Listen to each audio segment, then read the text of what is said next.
Hello and welcome back to another Star Wars Legion video. Today we're going to be going over advantage cards for your battle plans for your army. This is the last of the battle plans cards that we have to go over until they release new ones, of course. As always, I am a casual player, so don't take this for competitive advice, or do and tell me if it works, and then I can use it whenever I play competitively. But to just dive right on in here, we're going to be talking about advanced intel first. This card comes with a special rule that if you have it as your advantage card, then at the start of the first activation phase, you add one pass token to your pass pool. This can give you more pass tokens if you have less activations than your enemy, or if you have more activations than your enemy, then you just have that free pass token, and when they pass, you can pass. That way, it's a little bit more even to when they have a unit on the board, you also have a unit on the board, or when you have a unit on the board, they have to place a unit on the board. Since you're not allowed to play pass tokens in sequence and you have to skip one, it's where you pass and then you have to activate a unit and then pass again.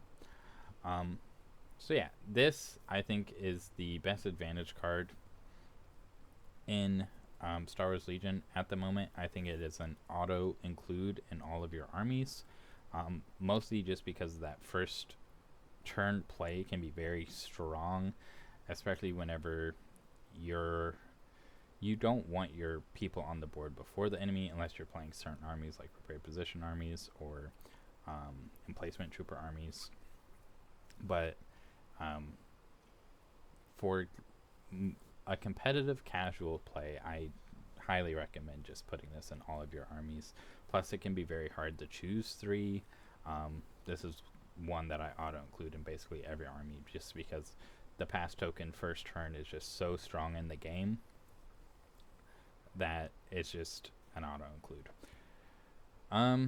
Yeah, so without further ado, we're just going to move on to the next one. To fortified positions, this is advantages during setup. You can place 3 barricades within friendly or contested territory and beyond range 1 of each other.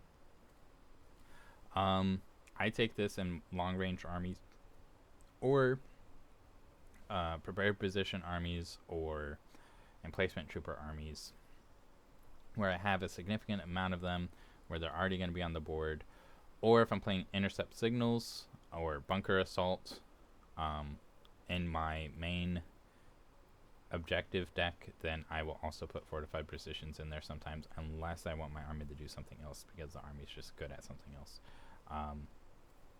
But this is a very strong card. You're able to place 3 barricades down. Depending on what the board setup is, it could be weak, I'll be honest, because if there's already a lot of cover on the board, then you don't really need this as much. But if you're playing a more open field or more open board, then this is a very strong card for your long range armies. And even with like certain things, you could probably game it to where you place the barricades in not too good of a way, or where it's like harder to claim an objective. I don't really recommend it. I don't think that's a great spirit of the play. But yeah, I think it's a great card. I do include it in some armies. Not a lot, mostly just my long range ones, or if I'm playing an army that's good at staying back. Moving on to our next advantage card, and that is Cunning Deployment. This special rule is at the start of the first activation phase, you choose 3 friendly units, and each chosen unit gains 1 dodge token. This is very strong in Rebels, since all of your core troopers have Nimble. However, now with the addition that your Rebel troopers have Agile 1 anyways, you don't need it since your first move is always going to be a move onto the board and they'll gain that dodge anyways. But it can be very strong in every army just because, like I said, having your people on the board before your enemies means when the enemies activate, they can move and possibly shoot depending on what the unit is. And if they move and shoot, having that dodge token just helps you survive that first turn. So I see it as like the paper to the pass tokens rock. Well, not really. They don't really counter each other.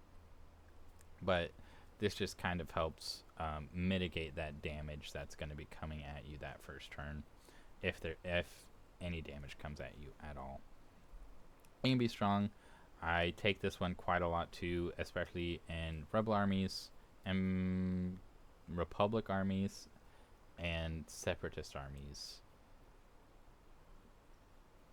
And that's pretty much it. I don't really take it in Empire armies because I play a lot of suppression in Empire armies, so my go-to is advanced intel and then strafing run and ordnance, but we'll get into those two in a second.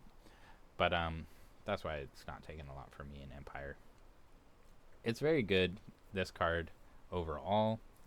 I think it's a good include, and there's only a couple of places. My go-to advantage cards are both this and advanced intel, so cunning deployment, advanced intel, and then I pick a third depending on what my army's good at or what is going on with my army. So yeah, and we'll talk a little bit more when we get through the rest of the advantage cards. Moving on to probably my least favorite advantage card, it's Garrison. This is during setup, choose one of your core units without prepared positions. The chosen unit gains prepared position this game. This is my least favorite. I only take this in Empire. Prepared position, like I said, having units on the board first can be good in certain circumstances. Like I said, if you're playing a prepared position army, or an emplacement trooper army, or if you're prepared to have prepared positions, it can be good. But a lot of the time, I find those units who are on the board first can get shot at pretty easily, especially if you overextend them, which is pretty easy to do, since it can be hard to judge threat range of enemy units without knowing every single unit in the game and how each unit moves, which is more for competitive play, which is probably why I don't like this as much. Maybe there's some use in competitive play than anything else, but yeah. Prepared positions, not my favorite. You do get a dodge token when you give them prepared positions because of the prepared position keyword. So there's that to keep in mind. They can take that. I will take this if I am playing snow troopers. I think it's very good with snow troopers. But again, it just really depends on what you want to do. It's my least picked advantage card. So yeah, that is Garrett. Moving on to Ordnance. This has a special rule that once per game at the end of the command phase, you may place a friendly Ordnance token, which is an advantage token, on the battlefield. At the beginning of the end phase, if a friendly Ordnance token is on the battlefield, you're going to roll 3 black dice, and for each unit at range 1 of that token that has the Armor or Armor X keyword, or has a vehicle unit type, suffers 2 wounds for each crit result and 1 wound for each hit result rolled. Each other unit at range 1 of that token gains 1 suppression token for each crit and hit result rolled. Then remove the Ordnance token from the game. I take this in a lot of armies because a lot of the time I do not take impact things, and this can just help zone out some vehicles that you might run up against. I take it as just like a little extra cushion that often doesn't really hit too much. I've had this destroy 2 ATRTs that my opponent just placed really poorly that turn, and they both got hit by it, and I ended up getting a ton of wounds on them, and they just both died. But that's not always going to happen. It can be really good. It does deal out suppression, which is why I take it in Empire armies, since I play a lot of suppression forces in Empire, which is just very nice to put more suppression on your enemies. And again, it's anti-armor, which is really strong. I think right now, especially with a lot of vehicles being super strong in the game, or I at least feel they're super strong in the game. But again, maybe that's just because I don't play a lot of impact things. And that's it for Ordnance. I do take it in a lot of armies. I would recommend it as an anti-armor thing, or if you're just wanting more suppression or a chance of more suppression, take it. But if you really want a chance of more suppression, we're going to come to our last one, which is Strafing Run, which has the same special rules as Ordnance, which is once per game at the end of the command phase, you may place an air support token advantage on the battlefield, and at the beginning of the end phase, if a friendly air support token is on the battlefield, you measure from it to any position at range 2 of it, and note the miniatures overlap by the range tool. Then you're going to roll 4 black dice, attack dice.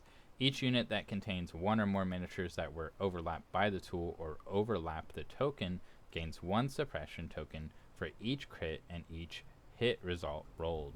Then remove the air support token from the game. So basically you're rolling 4 black, and if you get a crit or hit, they're gaining 1 suppression if they overlap that range area there. Again, if you're just wanting to put more suppression down, this gives you a wider berth area to deal out that suppression. However, it is not going to do anything against vehicles, even though on the card art it shows it blowing up an ATST there. It sadly does not do anything to vehicles. It's just going to miss them completely. That's what Ordnance is for. So, again, I really like this in Empire armies where I want to deal out a lot of suppression, especially since my Empire armies seem to be less activations than my opponents. So making them take less actions with their more activations is very vital to my playstyle with Empire. And that is kind of why I take that. But that is my last advantage card, and really what I run it with. I do run it in some other armies, like for Republic, because I take a lot of bring them the heal in my Republic army, so more suppression, more suppression, more good. But yeah, that is my opinion on all of the advantage cards.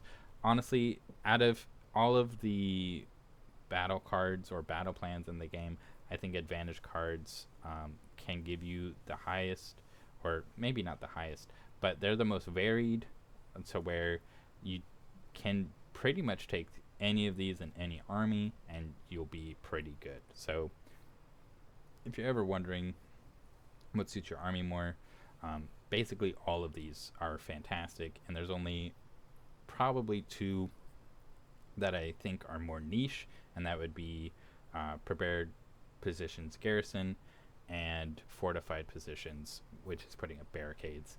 And those can be more niche, but besides all of that, I think any advantage card is great for any army.